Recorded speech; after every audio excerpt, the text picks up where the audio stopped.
Barakatuhu, and welcome back to Radio Apnea Waz. This is your host Asif Hussain, and this is the Sunday afternoon with Asif. This show goes out live from 4 p.m. all the way to 6 p.m. this afternoon, and we are in the last half hour of the show. We are approaching just after 5:30 now. Inshallah, we have discussed quite a number of things since we've been on air. If you've missed us, I need to ask the very important question: that what were you doing? What was more important than listening to my show on a Sunday afternoon, Musa? I don't know. Probably doing your hair.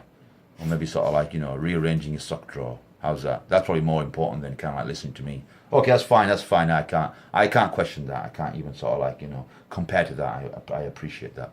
But that's fine. Inshallah, if you tuned in just now, it's great to know you've missed a very entertaining and insightful discussion show that we've had so far. Anyway, we're moving on to a new segment now. We're moving on to the Hadith of the day. And I hope you don't mind, but I've got this little tablet with me that I'm going to use to sort of like read from the Hadith. And this Hadith is about the Imam and is a shield.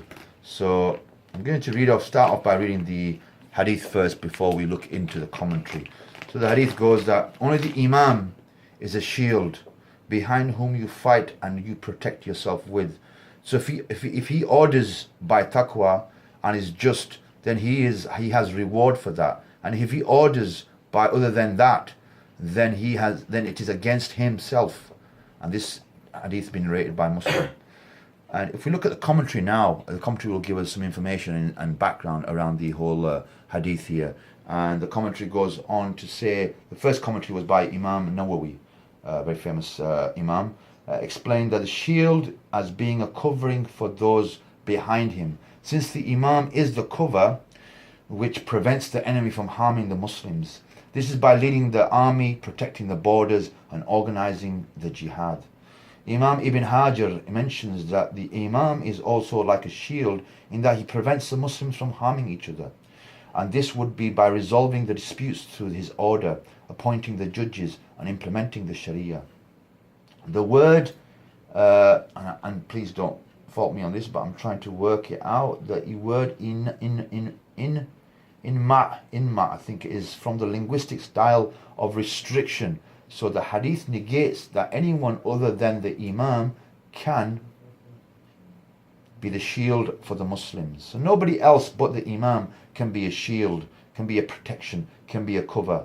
Another commentary on this was, when looking at the abuse of the Muslims, it can be quickly realized that the major factor behind the continued and open attacks is because it is considered that the Muslims have no one to represent them, and this is true since the current rulers do not represent their people, nor do they represent Islam. In contrast, in Islamic history, the presence of the Khalifa meant that the other nations were much more cautious in infringing the sanctity of the Muslims' blood, and when the necessary recourse was taken. So if we just look at that commentary there for a second, and we understand that we know in history, when we had the Khilafah, we had an Imam, we had the Khalifa who protected the sort of like rights of the Muslims and the interests of the Muslims, other nations were very reluctant to attack Muslims. They were very reluctant to even sort of like, interfere in their affairs, because there was a system there. There was a manifestation of Islam